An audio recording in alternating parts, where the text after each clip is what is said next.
नमस्कार साथियों, आप सभी का स्वागत है जेके शिक्षा चैनल में। और साथियों, हमने पिछली बार पढ़ा था बिजुलिया किसान आंदोलन। तो उससे प्रेरणा लेकर वहीं के पास में एक जागीरदार थी, जागीर जो थी वह उस जागीरदार या उस ठिकाने का नाम था बेगू ठिकाना। और वह भी एक प्रकार से जो है वह मेवाड़ जो रियासत थी उसका एक ए श्रेणी का ठिकाना हुआ करता था।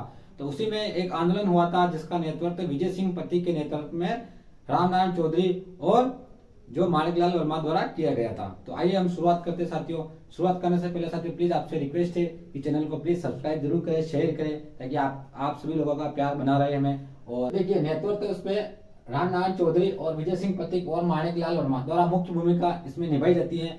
और यहीं पर देख के अगर हम बात करें तो यहाँ पर यह आंदोलन जो है 1921 से 1925 तक चला था। और इसमें क्या क्या हुआ ये सारे मैंने फैक्ट लिख रखे हैं, तो आप इन सभी फैक्ट को याद जरूर करें साथियों। तो देखिए यहाँ पर समर्थन, देखिए यहाँ सबसे पहले हम देखते हैं कि यहाँ पर बैठक हुई थी। मैनाल जो जगह है वह भीलवाड़ा में पड़ती है। और भैरवकुंड जो भीलवाड़ा में 1921 में यहाँ पर एक सभा का आयोजित किया था। और इसी में जो हम देखते हैं कि ये धाकड़ समाज के लोग थे प्रमुख रूप से आंदोलन करने वाले। तो यहाँ बैठक कहाँ होती है, तो मैनाल की नामक स्थान है जहाँ भैरवकुंड नामक गाँव में 1921 में बैठक होती है। और इस प्रकार की जो लागतें थी, मुख्य प्रकार के जो कर थे, लाटा कुंदा, जो विभिन्न प्रकार के जो कर रियासतों द्वारा लिए जाते थे, तो उनको ठिकाने द्वारा लागू कर लिया गया था। तो इसी से तंग आकर किसानों ने इस प्रकार के आंदोलन करते हैं, किसान आंदोलन, ताकि लाख भाग कम हो सके। तो 1921 में इन्होंने मैनाल भैरवकुंड नामक स्थान जो भीलवाड़ा में पड़ता था पूर्व में, लेकिन अब यह बेगू जो है वह चित्तौड़ में आता है। तो यहीं पर इन्होंने एक बैठक का आयोजित किया था और तमाम जो करों को लेकर इन्होंने महत्वपूर्ण मुद्दे उठाए थे। और इसी से फिर यहाँ पर जो जागीरदार था वह था ठाकुर अनूप सिंह। तो और उनके बीच में एक समझौता होता है 1923 में, जिसे हम बोल्शेविक समझौता कहते हैं।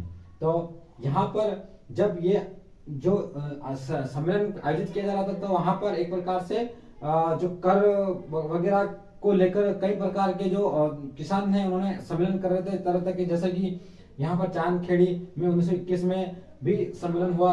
और मंडावली नामक स्थान पर भी इनको किसानों के कई प्रकार के सम्मेलन हुए, जिसमें लाठीचार्ज की गई। और इसी से एक गोविंदपुरा गांव है, वहां पर जो रूपाजी कृपाजी यहाँ पर शहीद हो गए थे 1923 में, जिसे हम गोविंदपुरा कांड भी कहते हैं, जो कि 13 जुलाई 1923 को हुआ था। इसमें ट्रेंच ने जो है वह जो मेवाड़ महाराणा द्वारा नियुक्त आयोग था, ट्रेंच आयोग।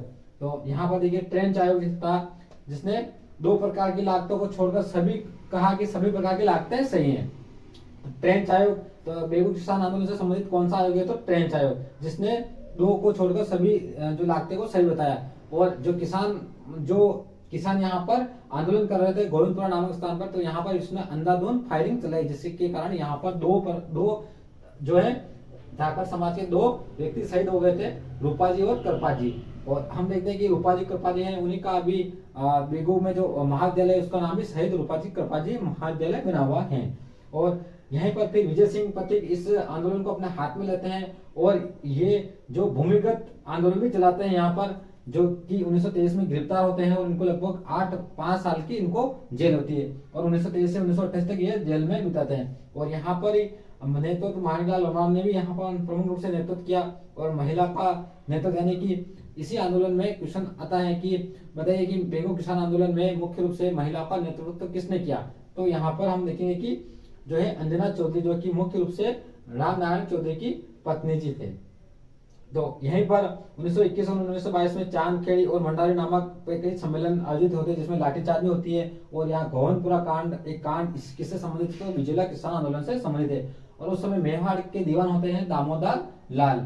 और इनमें हम देखते हैं कि जो जिस समय ये जो समझौता होता है ठाकुर अनूप सिंह और किसानों के बीच में, तो इस समझौते को है यहाँ पर बोल्शेविक समझौता करार कर दिया जाता है। यानी कि जो रूस में जो क्रांति होती है, तो बोल्शेविक कई प्रकार के बोल्शेविक संगठन तैयार होते हैं और राजा को खदेड़ देते हैं, यानी कि राजा को एक प्रकार से कंट्रोल कर लेते हैं और वहीं पर जो है क्रांति हो जाती है। तो इसी प्रकार जो ट्रेंच ने कहा कि ये तो बोल्शेविक समझौता है, कि यहाँ पर भी जो है जिस प्रकार रूस में जो क्रांति होती है उसी प्रकार यहाँ पर भी क्रांति, राजा के खिलाफ क्रांति हो रही है। तो इस प्रकार जो बोल्शेविक समझौता करार कर देते हैं, जिसे 1923 में होता है। और जब इस समझौते को बोल्शेविक समझौता करार कर देने के बाद मेवाड़ की जो रियासत होती है वह रियासत उस बेगो ठिकाना में अपना प्रशासक नियुक्त कर देती, जिसे हम कहते हैं कि बोलोचिक यानी कि मुसलमान, जो एक भाषा है जिसमें मुसलमान प्रशासक यानी कि जो ठिकाना है वह जो सीधा रियासत के नियंत्रण में आ जाता है, और वहां का प्रशासक जो नियुक्त किया जाता है वह अमृतलाल को किया जाता है। तो उस समय मेवाड़ जो महाराणा थे वह फतेह सिंह जी थे।